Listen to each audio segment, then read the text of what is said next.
জেতা সিট হাতছাড়া, সেজন্যই কি এই হতাশা? সেই প্রশ্নই উঠছে এই মুহূর্তে। রায়গঞ্জের দিকে একটু নজর রাখি। রায়গঞ্জে জয়ী তৃণমূল। এই প্রথম রায়গঞ্জ বিধানসভা দখল করলো ঘাসফুল।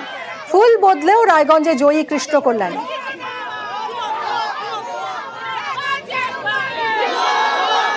বিজেপি ছাড়ার পর লোকসভা ভোটেও তৃণমূল প্রার্থী করেছিল, জয় আসেনি, কিন্তু এরপর বিধানসভা উপনির্বাচনে ঘাসফুল প্রতীকে জিতলেন কৃষ্ণ কল্যাণী।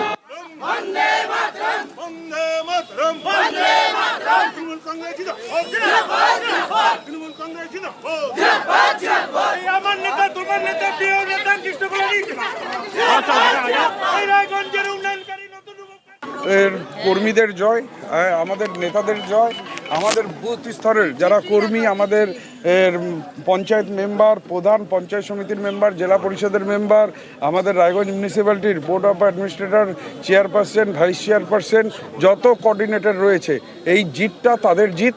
আমি এই জিতটা এদের সবাইকে উৎসর্গ করলাম।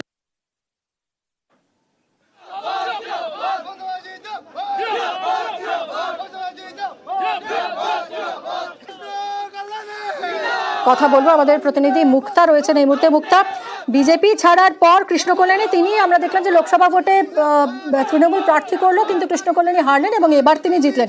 কোন কোন মানে এক মাসেই এই পরিবর্তনটা এলো, কোন কোন ফ্যাক্টর এক্ষেত্রে ঠিক কাজ করলো, কি মনে হচ্ছে?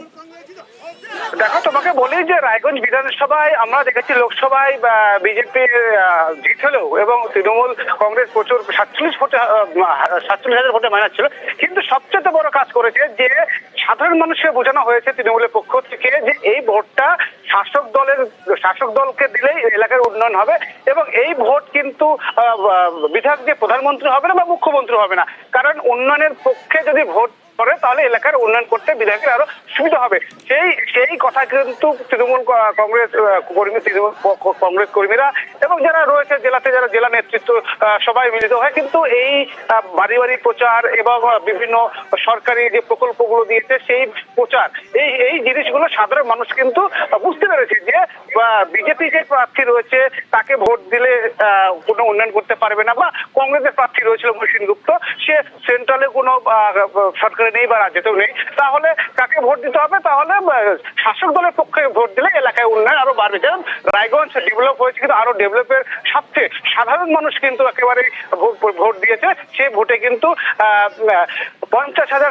প্রথম কাজ কি হবে এই জয়ের পর? কৃষ্ণ কল্যাণী কি বলছেন, প্রথম কি করবেন তিনি? দেখো, রায়গঞ্জ মানুষের একটা ডিমান্ড ছিল রায়গঞ্জ এবং বারসই একটা রাস্তা। সেই রাস্তা যখন কৃষ্ণ কল্যাণী এমএলএ ছিলেন, বিধায়ক ছিলেন, সেখানে কিন্তু বিজেপি থেকে জেতার পরে কিন্তু অনেকটাই কাজ করেছেন এবং তারপর তৃণমূল শাসক দলে যোগদান করেছেন এবং যে অনেকটা মাপও হয়ে গেছে, কিন্তু বিধায়ক যে একটা এনওসির জন্য সেই ব্রিজটা আটকে আছে। কিন্তু এবারে মূল প্রতিশ্রুতি, এবারে যে বিধায়ক হয়েছেন আর এই কাজটা কি আগে সম্পন্ন করবে বলে দাবি করছেন কৃষ্ণ কল্যাণী। তবে পাশাপাশি আরো বেশ কিছু কাজ, যখন বিধায়ক ছিলেন 3 বছরে প্রায় 1,500 কোটি টাকার কাজ করেছেন, কারণ একটা বিধায়ক 5 বছরে তিনি 70 লক্ষ টাকা পায়, কিন্তু তার অনেক টাকার বেশি কাজ করেছেন। আরো কিছু কাজ বাকি আছে। এই যে সাধারণ মানুষ বা রায়গঞ্জ বিধানসভার বাসিন্দারা দেখেছেন যে কৃষ্ণ কল্যাণী উন্নয়নের কাজ করেন এবং তাকে যদি বিধানসভায় পাঠানো যায় তাহলে কিন্তু আরো রায়গঞ্জ বিধানসভায় উন্নয়ন আরো বাড়বে বলে মানুষ কিন্তু সত্যভাবে ভোট দিয়েছেন কৃষ্ণ কল্যাণীকে। তার ফলে অনেকটা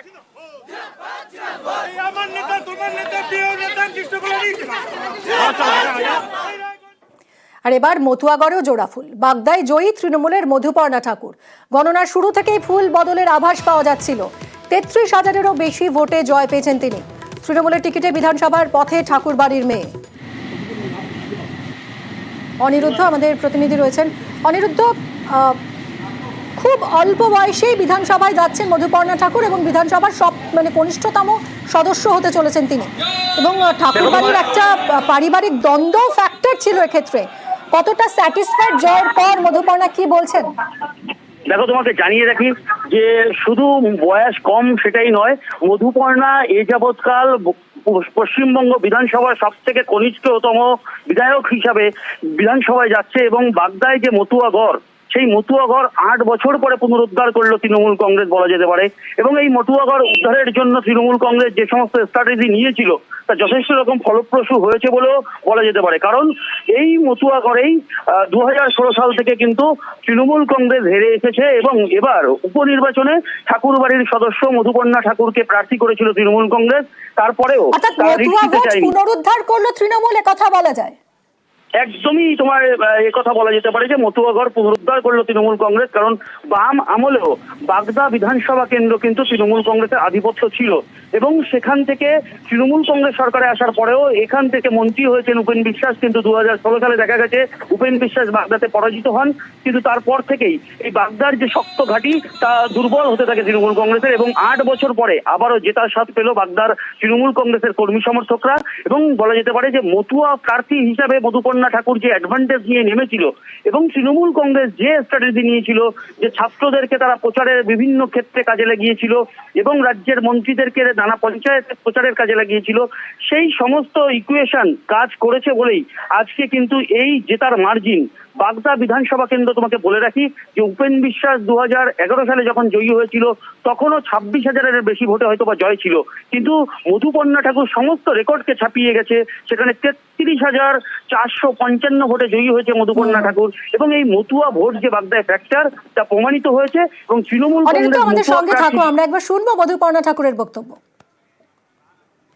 এই জয়টা আমার নয়, এটা হচ্ছে মমতা ব্যানার্জির জয়, মামাটি মানুষ সরকারের জয়, হরি গুরুচাঁদ ঠাকুরের জয়। প্রথম কাজ হবে বাগদার রাস্তা খুবই খারাপ, লাইটের খুব সমস্যা, তারপর হচ্ছে ব্রিজের খুব সমস্যা, ওটা আমি করতে চাই। দিদির উন্নয়ন দেখে মানুষরা বুঝতে পেরেছে কি দিদিই করতে পারবে, তাছাড়া কোনো বিজেপি কংগ্রেস এখানে আসতে পারবে না।